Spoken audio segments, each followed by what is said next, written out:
نئے عہد نامہ کی 27 کتابوں میں سے 23 میں آمد کے عظیم الشان واقعہ کا بیان موجود ہے۔ تو جو صلاح کار تھے انہوں نے ان جھگڑوں کی وجہ سے اپنے آپ کو تقسیم نہیں ہونے دیا اور کسی بھی نتیجے تک پہنچنے کے لیے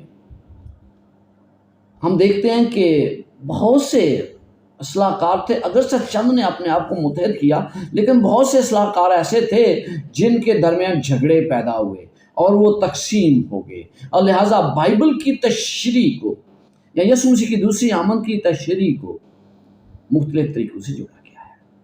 یسوع مسیح کی بائبل کی تشریح جو کی گئی ہے وہ بہت اہم ہے، بہت سے لوگوں نے اس کی کوشش کی ہے، اور یسوع مسیح کی آمد ثانی کا مضمون کسی بھی طرح، کسی بھی بنیاد کے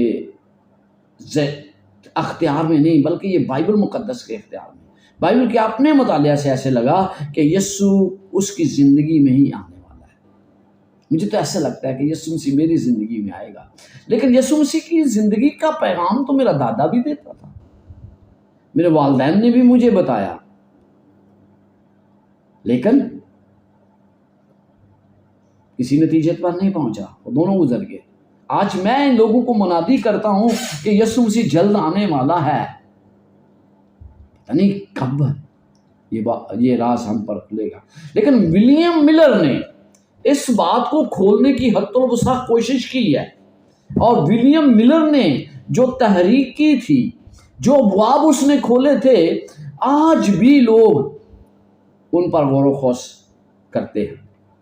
آپ دیکھیں پروٹسٹنٹ ریفارمیشن شروع ہوئی، یسوع کی آمد کی خواہش لوگوں کے ذہنوں میں تھی، اور یہ ایک بھرپور واقعہ ہے، اور آج مسیحی دنیا بے تابی سے اس کا انتظار کر رہی ہے۔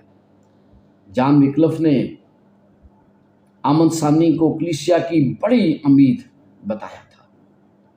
جان کیلون نے جو سبھی ریفارمرز کی بات کرتا ہے، وہ کہتا ہے کہ سب واقعات میں سب سے مبارک ترین واقعہ یسوع مسیح کی دوسری آمد ہے۔ خدا کے ایماندار لوگوں کے لیے مسیح کی دوسری آمد ڈرانے والی بات نہیں، بلکہ قبول کی جانے والی امید ہے۔ آئیے یونا رسول کی انجیل اس کا 14واں باب اور اس کی پہلی 3 آیات پڑھتے ہیں۔ یہاں پر لکھا ہے، تمہارا دل نہ گھبرائے، تم خدا پر ایمان رکھتے ہو، مجھ پر بھی ایمان رکھو، میرے باپ کے گھر میں بہت سے مکان ہیں، اگر نہ ہوتے تو میں تم سے کہہ دیتا، کیونکہ میں جاتا ہوں تاکہ تمہارے لیے جگہ تیار کروں، اور اگر میں جا کر تمہارے لیے جگہ تیار کروں تو پھر آ کر تمہیں اپنے ساتھ لے لوں گا، تاکہ جہاں میں ہوں تم بھی ہو۔ یہاں پر امید کا پیغام پایا جاتا ہے، بتایا گیا ہے کہ یسوع مسیح ہمارے لیے کیا کرنا چاہتا ہے۔ آسان ہے، دوسری آمد پر یقین رکھنا آسان ہے، مسیحیوں کو اس پر امید ہے، تسلی اور خوشی کا پیغام اس میں پایا جاتا ہے، کیونکہ اس سے ہمیں پتہ چلتا ہے کہ بیماری، مصائب اور موت کے خاتمے کی طرف یہ اشارہ ہے، اور پھر ہمیں پتہ چلتا ہے کہ اس دنیا میں جو تکالیف پائی جاتی ہیں ان کا خاتمہ یسوع مسیح کی طرف کے آنے پر ہی ہوگا۔ غربت، اس دنیا میں ناانصافی پائی جاتی ہے، ظلم و جبر کیا جاتا ہے، جو مظلوم ہیں ان پر اور زیادہ ظلم کیا جاتا ہے۔ یہاں پر آپ کو دیکھتے ہیں کہ ایک امیر ہے، ایک غریب ہے جس کے پاس روٹی بھی نہیں ہے۔ بہت سے ممالک ایک دوسرے کی جنگ و جدل میں مصروف ہیں۔ اس میں امن، اطمینان، خوشی کا پیغام اور روشن مستقبل کی امید یسوع مسیح کی دوسری آمد کے علاوہ اور کسی میں نہیں۔ دنیا کی تمام مصائب، دنیا کی تمام بے انصافی، دنیا کا تمام ظلم و جبر، دنیا کے تمام جنگ و جدل یسوع مسیح کی دوسری آمد پر ہی ختم ہوگا، اور اس کی آمد ابدی ہوگی، اور اس کے ایماندار اس کے لیے تیاری کر رہے ہیں۔ اور سب اگر آپ دیکھیں تو بائبل کے شروع سے ایماندار جو ہیں یہ نہ ختم ہونے والی رفاقت جو یسوع مسیح کے ساتھ شروع ہوگی اسے اس کے منتظر ہیں۔ مسز ایلن جی وائٹ عظیم کشمکش جس کے متعلق آج ہم سیکھتے جا رہے ہیں، اور یہ 13 کے 13 اسباق شیطان اور خدا کے درمیان پائی جانے والی کشمکش کے بارے میں ہے۔ اور آج یہ کشمکش جب ہم دیکھتے ہیں تو ہمیں پتہ چلتا ہے کہ ہم کس طرف ہیں۔ مسز ایلن جی وائٹ عظیم کشمکش کے صفحہ نمبر 302 پر لکھتی ہیں، سچے پرستاروں کو ہر زمانہ میں خدا کی آمد کی امید رہی ہے۔ آج بھی مجھے اور آپ کو امید ہے۔ خداوند کا کوئی زیتون پر شاگردوں سے جدا ہونے کے وقت دوبارہ آنے کے وعدے نے شاگردوں کے مستقبل کو روشن کر دیا۔ ان کی دلی خوشی اور امید سے ایسے ممور ہو گئے کہ اداسی اور آزمائش اسے مدم نہ کر سکی۔ مصائب اور ہزارسانی کے دوران ہمارے خداوند کا آشکارا ہونا ہی مبارک امید تھی۔ جب تسلیکیوں کے مسیحوں نے افسردہ دل کے ساتھ اپنے عزیزوں کو دفن کیا جنہیں مسیح یسوع کی آمد ثانی کی گواہی دینے کی امید تھی، تو پولس رسول نے جو ان کا استاد بھی تھا ان کی توجہ قیامت کی طرف دلائی جو مسیح یسوع کی آمد کے وقت ہوگی۔ پہلے تو وہ جو مسیح میں ہوئے جی اٹھیں گے، پھر ہم جو زندہ باقی ہوں گے ان کے ساتھ بادلوں پر اٹھائے جائیں گے۔ بس تم ان باتوں سے ایک دوسرے کو تسلی دیا کرو۔ آج میری اور آپ کی تسلی کا باعث یہی الفاظ بنتے ہیں۔ ہم اپنے عزیزوں کو دفن کرتے ہیں، اس امید پر دفن کرتے ہیں کہ یسوع مسیح کی دوسری آمد جسے مبارک امید کہا گیا ہے، اس کے آنے پر وہ جی اٹھیں گے۔ تیتس 2 باب اور اس کی 13ویں آیت میں لکھا ہے، اور اس مبارک امید یعنی اپنے بزرگ خدا اور منجی یسوع مسیح کے جلال کے ظاہر ہونے کے منتظر رہے۔ یہ امید رومن کیتھولک کلیسیا اور آرتھوڈکس کلیسیا کے عقیدے دونوں میں جھلکتی ہے۔ یہ امید پروٹسٹنٹ لوگوں کے دلوں میں مجزن ہے۔ اس کا پرچار لوتھر، کیلون اور دوسرے اصلاح کاروں نے بھی کیا ہے۔ تو یسوع مسیح کی آمد ہر کسی کے لیے ضروری ہے۔ ہم کیوں اتنا بے صبری سے انتظار کر رہے ہیں؟ اور جیسے میں نے پہلے بتایا، بیماری، مصائب اور موت کے خاتمے کا شکار اس دنیا کو یسوع مسیح کی امید کی ضرورت ہے۔ اس کا مطلب غربت، ناانصافی اور تمام چیزیں جو ختم ہوگی، لڑائی جھگڑے، یہ تمام کچھ ختم ہونے جا رہا ہے۔ اور یسوع مسیح کی آمد کیسے ہوگی؟ متی 24 باب اور اس کی 27 آیت میں کیا لکھا ہے؟ کیونکہ جیسے بجلی پورب سے کوند کر پچھم کو دکھائی دیتی ہے، ویسے ہی ابن آدم کا آنا ہوگا۔ یسوع مسیح کی یہ آمد ہمیں بہت سی چیزوں کو بتاتی ہے۔ بہت سے لوگ اس کی مختلف تعلیمات دے رہے ہیں، لیکن یسوع مسیح کی حقیقی آمد کے بارے میں ہمیں بائبل سے سیکھنے کی ضرورت ہے۔ 19ویں صدی کے دوران پروٹسٹنٹوں نے دوسری آمد کے نظریے کی تعلیم کو یکسر طور پر مسخ کیا۔ وہ کہتے تھے کہ یسوع مسیح 1000 سال کے لیے امن کی زمینی بادشاہت کام کریں گے، یعنی یہ زمین پر امن ہوگا، اور یسوع مسیح زمین پر 1000 سالہ بادشاہی قائم کریں گے اس کو۔ اور پھر وہ کہتے تھے، ایک اور بھی تعلیم انہوں نے دی، کہ یسوع مسیح کی آمد سے پہلے 1000 سالہ امن کا دور اس دنیا میں ہوگا۔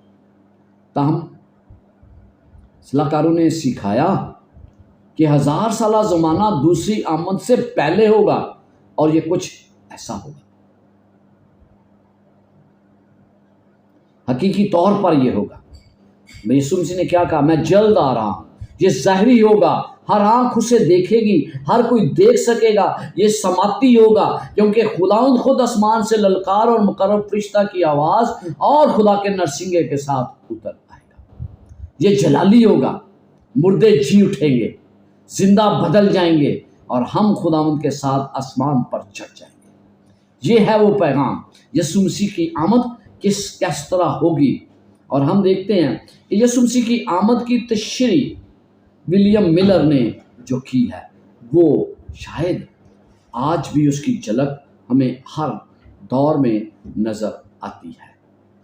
پروٹسٹنٹ ریفارمر نے مسیح کی حقیقی طور پر جس کے آنے کا وقت تھا اس کو اچھی طرح بتایا، 19ویں صدی کے منادوں نے اسے سکھایا کہ یسوع مسیح کی بادشاہت کیا ہوگی، شاگردوں نے سکھایا، اور پھر ہمیں پتہ چلتا ہے اعمال 1 باب اور 9 سے 11 آیت میں ہمیں پتہ چلتا ہے کہ خداوند یسوع مسیح کی یہ آمد جو ہے یہ کیسی ہوگی، کیونکہ جب شاگرد یسوع مسیح کے ساتھ تھے، یسوع مسیح اچانک آسمان پر اٹھا لیے گئے، تو اس وقت کیا پیغام انہیں دیا گیا؟ وہ پیغام میرے اور آپ کے لیے بڑا اہم ہے۔ 9 سے 11 آیت، اعمال پہلا باب اور اس کی 9 سے 11 آیت۔ یہ کہہ کر وہ ان کے دیکھتے دیکھتے اوپر اٹھا لیا گیا اور بدلی نے اسے ان کی نظروں سے چھپا لیا۔ یعنی یسوع مسیح اپنے شاگردوں کے ساتھ کھڑے تھے اور دیکھتے دیکھتے، کہتے ہیں دیکھتے دیکھتے اوپر اٹھا لیا گیا، اور بدلی نے جب اسے ان کی نظروں سے چھپا لیا، اور اس کے جاتے وقت جب وہ آسمان کی طرف غور سے دیکھ رہے تھے تو دیکھو 2 مرد سفید پوشاک پہنے ان کے پاس آ کھڑے ہوئے اور کہنے لگے، اے گلیلی مردو، تم کیوں کھڑے آسمان کی طرف دیکھتے ہو؟ یہی یسوع جو تمہارے پاس سے آسمان پر اٹھایا گیا ہے اسی طرح پھر آئے گا جس طرح تم نے اسے آسمان پر جاتے دیکھا ہے۔ تو اس سے ہمیں کیا پتہ چلتا ہے کہ یسوع مسیح کی آمد اسی طرح ہوگی جس طرح وہ پہلے اس زمین پر تھے۔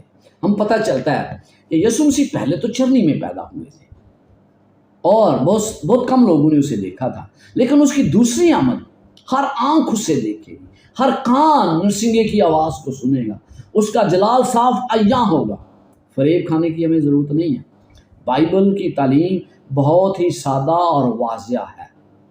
مسز ایلن جی وائٹ اس کے متعلق لکھتی ہیں، یہ نہایت ہی اہم اور سنجیدہ مگر جلالی سچائیوں میں سے ایک سچائی ہے جو یسوع مسیح کی آمد ثانی کے بارے میں بائبل نے منعقد کی ہے، تاکہ وہ نجات کے عظیم کام کو پایا تکمیل تک پہنچائے۔ خدا کے مسافر موت کی سایہ کی وادی میں عرصہ ہوا جا بسے ہیں۔ بیش قیمت خوشی و مسرت کو تحریک دینے والی مبارک امید ان کے ظاہر ہونے کے وعدے میں پائی جاتی ہے۔ جو قیامت اور زندگی ہے وہ قیدیوں کو واپس گھر لائے گا۔ کلام مقدس میں آمد ثانی کی تعلیم کلیدی حیثیت رکھتی ہے، یہ مرکزی حیثیت ہے۔ اس دن سے جب پہلے جوڑے نے عدن کے باہر دکھی دل کے ساتھ قدم رکھا، اسی دن سے ایماندار بچوں نے اس نجات دہندہ کا انتظار کرنا شروع کر دیا جو تباہ کرنے والے کی قوت کو توڑ دے گا اور کھوئے ہوئے کو واپس لائے گا۔ یہ امید ہے۔ پہلا تسلیکیوں اس کا 5واں باب اور اس کی 2 سے 5 آیات میں ہمیں مزید پتہ چلتا ہے۔ پہلا تسلیکیوں اس کا 5 باب اور اس کی 2 سے 5 آیات، یہاں پر لکھا ہے، اس واسطے کہ تم آپ خوب جانتے ہو کہ خدا کا دن اس طرح آنے والا ہے جس طرح رات کو چور آتا ہے۔ تیسری آیت، جس وقت لوگ کہتے ہوں گے کہ سلامتی اور امن ہے، اسی وقت ان پر اس طرح ناگہانی ہلاکت آئے گی جس طرح حاملہ کو دھک لگتے ہیں، اور وہ ہرگز نہ بچیں گے۔ لیکن تم اے بھائیو طریقی میں نہیں ہو کہ وہ دونوں چور کی طرح تم پر آ پڑے، کیونکہ تم سب نور کے فرزند اور دن کے فرزند ہو۔ ہم نہ رات کے ہیں نہ طریقی کے، بس اوروں کی طرح سو نہ رہیں بلکہ جاگتے اور ہوشیار رہیں۔ یہاں اس حوالے میں مجھے اور آپ کو کیا بتایا گیا ہے؟ بتایا گیا ہے کہ یسوع مسیح کی آمد ایک چور کی طرح ہوگی، یعنی کہ یسوع مسیح چور نہیں بن کر آئے گا، بلکہ یہاں پر یہ بتانے کی کوشش کی گئی ہے کہ چور اچانک آتا ہے، گھر والوں کو کوئی پتہ نہیں ہوتا، کیونکہ اگر گھر والوں کو پتہ تو وہ پہلے سے اس کا بندوبست کر لیتے ہیں۔ تو یسوع مسیح کی آمد یقیناً ہوگی، اور یہ آمد حقیقی اور انسپیکٹڈ، جس کا ہم انتظار بھی نہ کرتے ہوں، یہ چور کا کوئی انتظار نہیں کرتا۔ جب لوگ کہتے ہوں گے سلامتی امن، آج سلامتی اور امن کی آواز ہر طرف سنائی دیتی ہے، اور لوگ یہ کہتے ہیں کہ سلامتی اور امن کہ آج دنیا میں ضرورت ہے، تو اس میں کوئی شک بھی نہیں ہے۔ ہر طرف سلامتی اور امن کی بات کی جاتی ہے، تو لیکن سلامتی اور امن ناگہان ہلاکت آئے گی۔ لیکن پھر لکھا ہے جس طرح حاملہ کو درد لگتے ہیں اور ہرگز نہ بچیں گے۔ لیکن میرے بھائیوں، ہم باخبر لوگ ہیں، ہمیں یسوع مسیح کی آمد کا پتہ ہے کب ہوگی، کیونکہ ہمیں بائبل مقدس کی طرف سے پتہ چلتا ہے۔ بس ہم اوروں کی طرح سوئے نہیں ہیں، بلکہ ہمیں ہر طریقے سے پتہ چلتا ہے کہ یسوع مسیح کی آمد ہمارے لیے کوئی مکاشفہ نہیں ہے، بلکہ یسوع مسیح کی آمد ہمارے لیے ایسے ہے جیسے ہم سب جانتے ہیں۔ پھر عبرانی 9 باب اور اس کی 28 آیت میں جو لکھا ہے، اسی طرح مسیح بھی ایک بار بہت لوگوں کے گناہ اٹھانے کے لیے قربان ہو گیا، دوسری بار یعنی گناہ کی نجات کے لیے ان کو دکھائی دے گا جو اس کی راہ دیکھتے ہیں۔ ہم اس کی راہ دیکھتے ہیں، لہذا خدا ہمیں ایک دن دکھائی دے گا۔ جب ہم یسوع مسیح کی دوسری آمد کے بارے میں بات کرتے ہیں تو ہمیں پتہ چلتا ہے کہ ولیم ملر نے اس کے بارے میں بہت سی تحقیقات کی، اور ولیم ملر نے جو کچھ اس وقت کیا اس کی آج بھی ہم دیکھتے ہیں کہ گونج سنائی دیتی ہے۔ ہمیں پتہ چلتا ہے کہ ولیم ملر نے بائبل مقدس کی پیشن گوئیوں کی تشریح کرنے کے لیے کس چیز کو استعمال کیا تھا۔ یسایہ 28 باب اور اس کی 9 اور 10 آیت میں ہمیں پتہ چلتا ہے کہ اس نے جہاں پر جو پیغام پایا جاتا ہے وہ یقیناً میرے اور آپ کے لیے بڑا اہم ہے۔ یسایہ 28 باب اور اس کی 9 اور 10 آیت، یہاں پر کیا لکھا ہے؟ وہ کسی کو دانش سکھائے گا، کسی کو واعظ کر کے سمجھائے گا، کیا ان کو جن کا دودھ چھڑایا گیا جو چھاتیوں سے جدا کیے گئے، کیونکہ حکم پر حکم، حکم پر حکم، قانون پر قانون، قانون پر قانون ہے، تھوڑا یہاں تھوڑا وہاں۔ بائبل مقدس کی بہت سی باتیں ہیں جو ہمیں سمجھ نہیں آتی، لیکن یسایہ 28 باب اور اس کی 9 اور 10 کے الفاظ نے ولیم ملر کو اس کی بنیاد فراہم کر دی کہ بائبل اپنی ہی تشریح کرتی ہے۔ بائبل کو یہاں پر تھوڑا، یہاں پر وہاں تھوڑا، مطلب یہ کہ اگر ایک جگہ بائبل واضح نہیں ہے تو کسی دوسرے رائٹر نے اس کو واضح کر دیا ہے، کسی دوسرے مصنف نے اس کی وضاحت کر دی ہے، اور ہمیں جب ہم بائبل کو جاننے کی کوشش کرتے ہیں تو ہمیں پتہ چل جاتا ہے کہ اس کا مطلب کیا ہے۔ بائبل کو سمجھنا آسان ہو جاتا ہے۔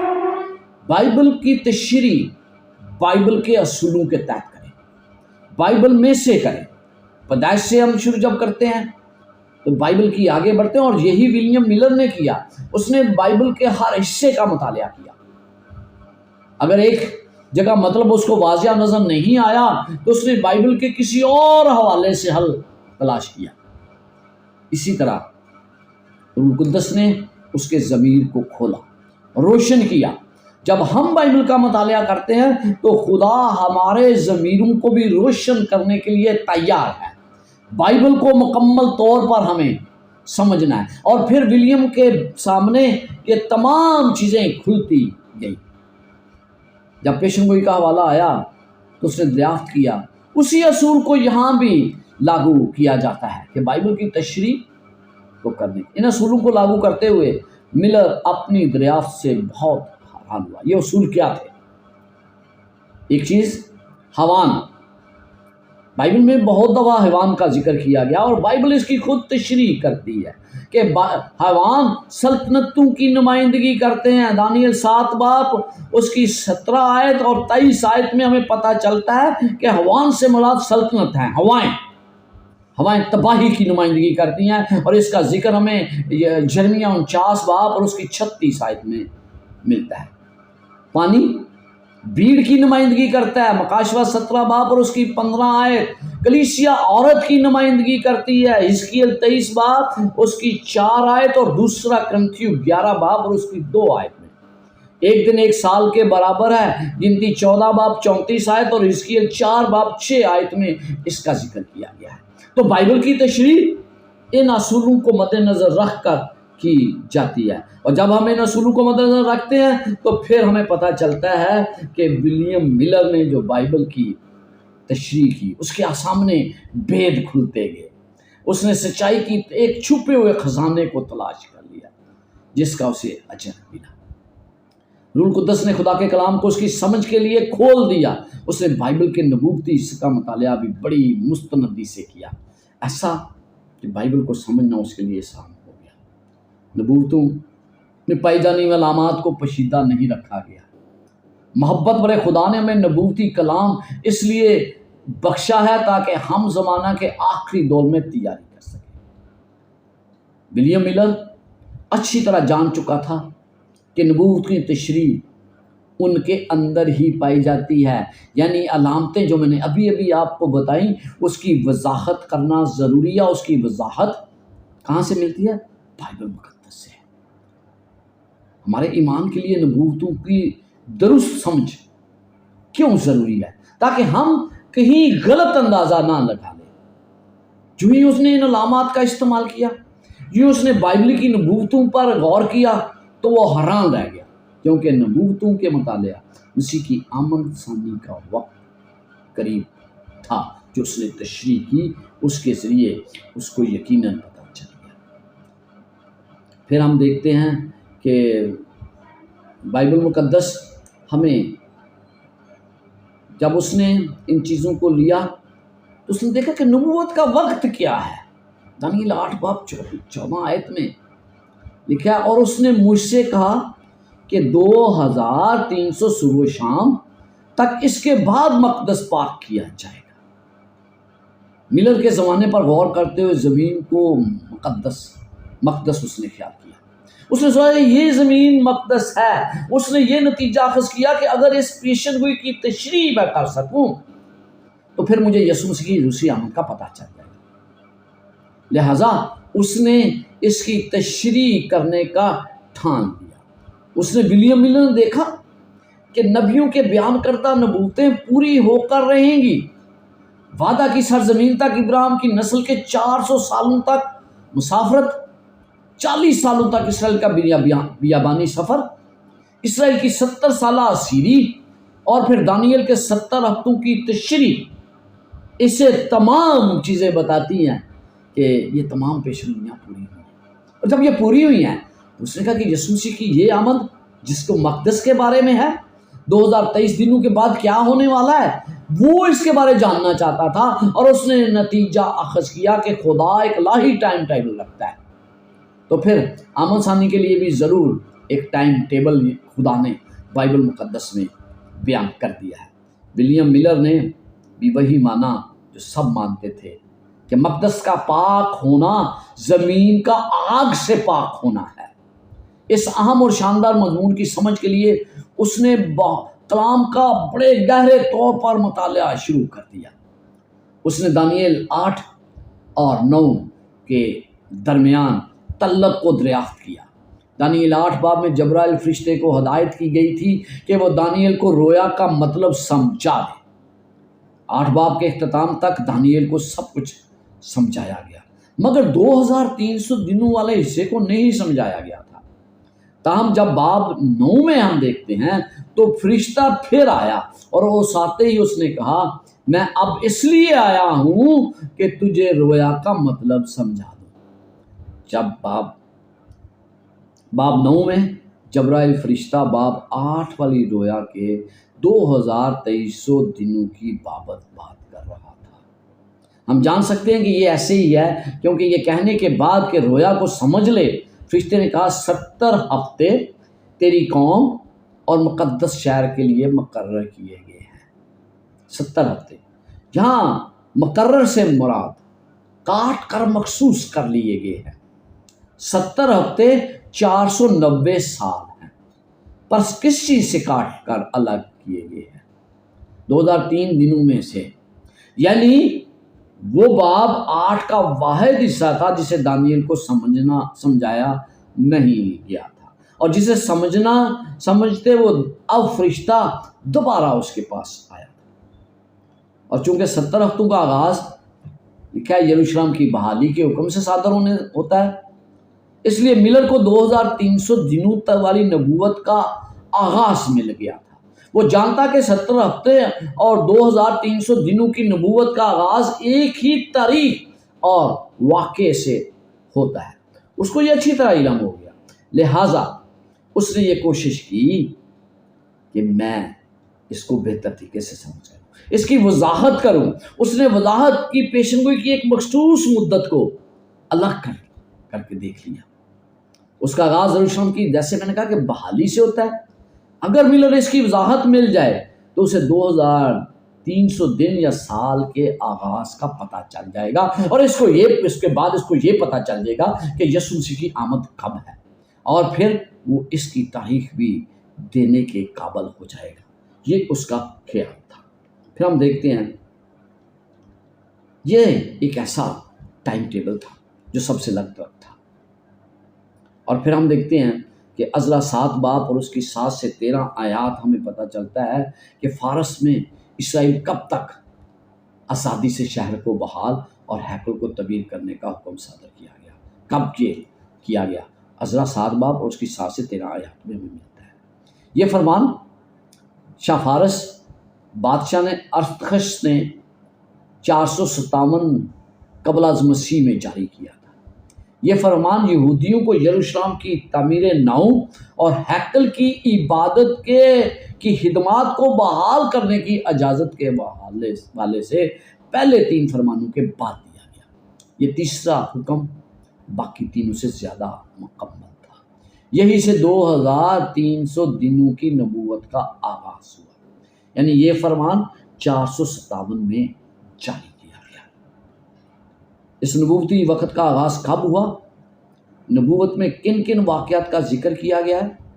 اس حیران کن نبوت میں دانییل نے یروشلم کی بحالی اور اس کی تعمیر کے حکم سے لے کر مسیح فرمان روا یعنی یسوع مسیح تک 59 نبوتی ہفتے بتائے، جو 483 دن سال بنتے ہیں۔ چونکہ یہ حکم نامہ 457 کامین موسم خزاں میں جاری ہوا، اس لیے 483 سال بعد 27 AD کے خزان موسم تک ہمیں پہنچا دیتا ہے، یعنی 27 AD تک ہمیں یہ پہنچا دیتا ہے۔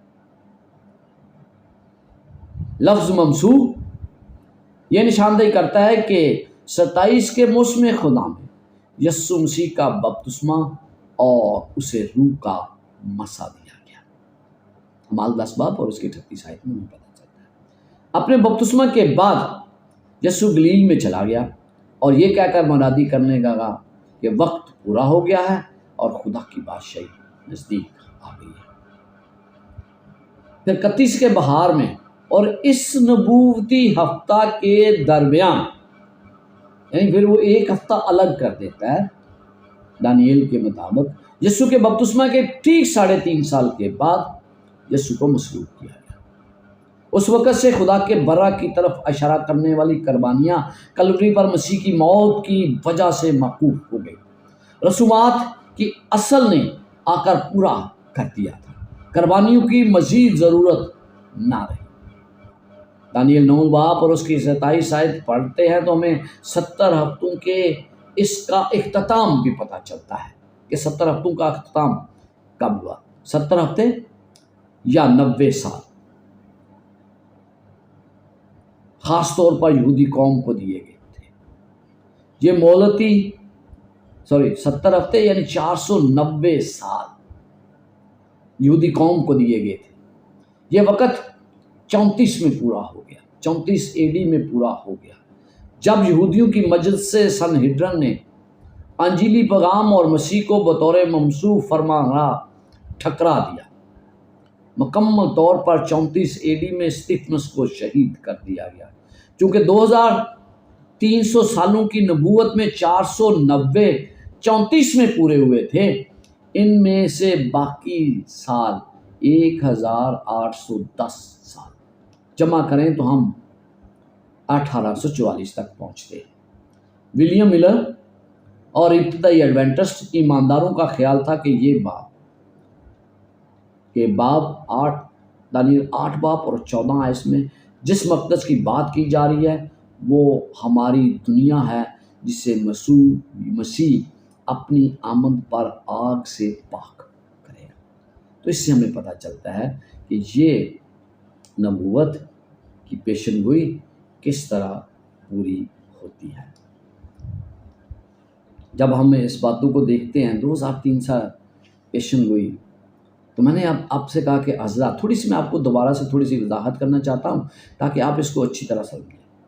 یاد رکھیں کہ عذرا 7 باب اور اس کی 25 سے 27 آیت میں ہم یہ پڑھتے ہیں کہ فارس کے بادشاہ ارتخس کے 7ویں سال میں عذرا کو یروشلم جانے اور شہر کی بحالی کو کرنے کا حکم، سیاسی خود مختاری اسے دی گئی، حسب یہ اس کو حکم دیا گیا، اور وہ یہ 457 BC کا سال تھا۔ جیسا کہ 70 پیشن گوئی میں نے بتایا کہ یروشلم کے مکمل ہونے پر دوبارہ تعمیر ہونے میں 4 سال لگے اور مسیح کی آمد تک مزید 434 سال گزر گئے۔ اس پیشن گوئی کے مطابق یسوع کا بپتسمہ 27 AD اور 70 ہفتوں کا اختتام 34 AD میں ہوتا ہے۔ پیشن گوئی کے کیلنڈر کے مطابق تمام یسوع کو یکجا کرنے سے ملر نے یہ نتیجہ اخذ کیا کہ یسوع مسیح کی دوسری آمد 1843 میں کسی وقت ہوگی۔ یہ دریافت کرنے کے بعد اس بات کو مد نظر نہیں رکھا گیا تھا کہ تاریخ میں کوئی سال 0 سال نہیں ہوتا ہے، یہ طے پایا کہ یسوع مسیح 1844 میں آئے گا۔ تیرے لوگ اور تیرے مقدس شہر کے لیے 70 ہفتے مقرر ہیں۔ میں دوبارہ سے 7 ہفتے، 62 ہفتے اور 1 ہفتہ کے بارے میں آپ کو بتانا چاہتا ہوں۔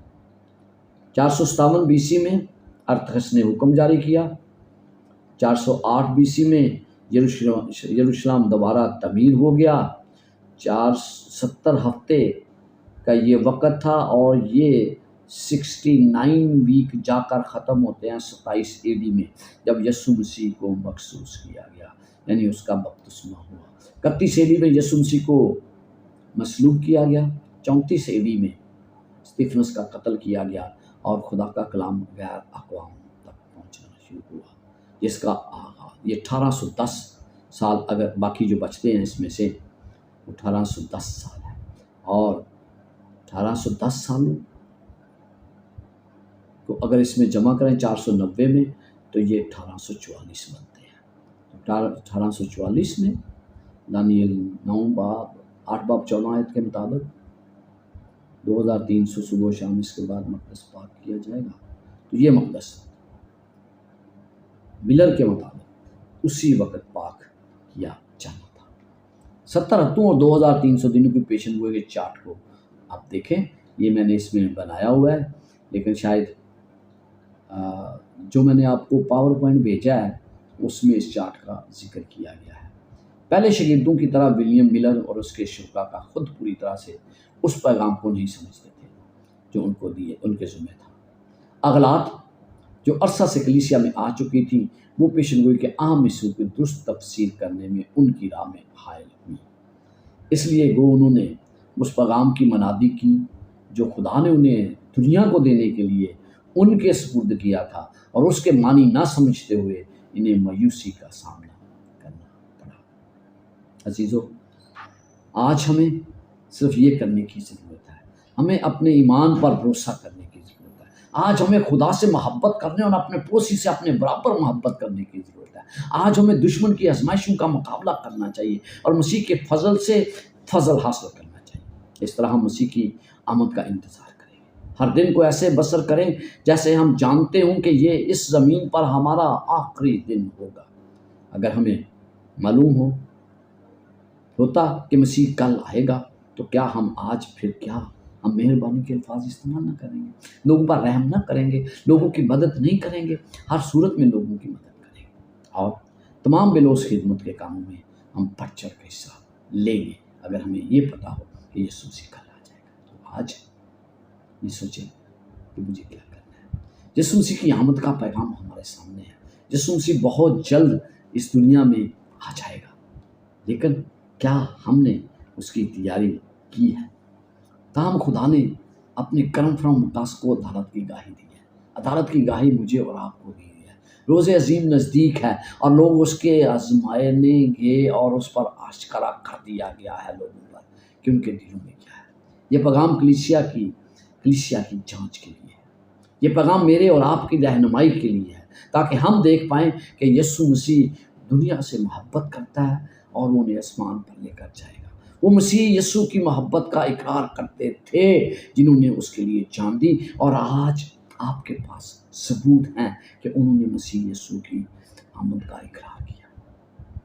کیا وہ امید خواہشوں سے دستبردار ہونے، دلی مسرت مسیح یسوع کی خواہش خوش آمد کہنے کے لیے تیار تھے؟ یس، وہ تیار تھے۔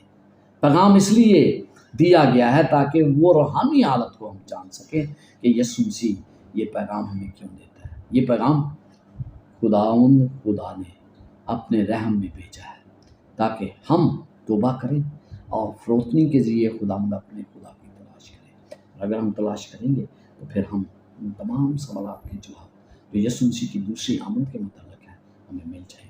خداوند آپ کے ساتھ ہو۔